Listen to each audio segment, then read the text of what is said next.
গরম পড়েছে, তার উপর ঠিক করা হলো আজ একটু চৈত্র সেলে শপিং করতে যাওয়া হবে। আমার তো একেবারেই ইচ্ছা করছিল না বাইরে বেরোতে, কিন্তু কর্মব্যস্ত জীবনে সময় খুব কম, তাই বেরিয়ে পড়লাম।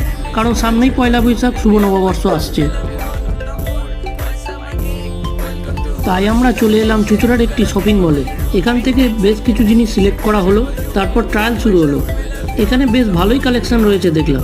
এখান থেকে শপিং শেষ করে বেরোতে বেশ অনেকটাই সময় লেগে গেল।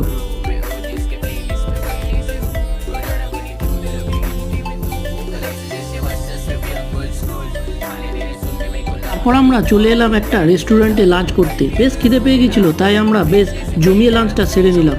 আবার লাঞ্চের পরে মিষ্টি দইও খেলাম। তোমরা কারা কারা মিষ্টি দই খেতে ভালোবাসো অবশ্যই কমেন্ট করে জানিও কিন্তু।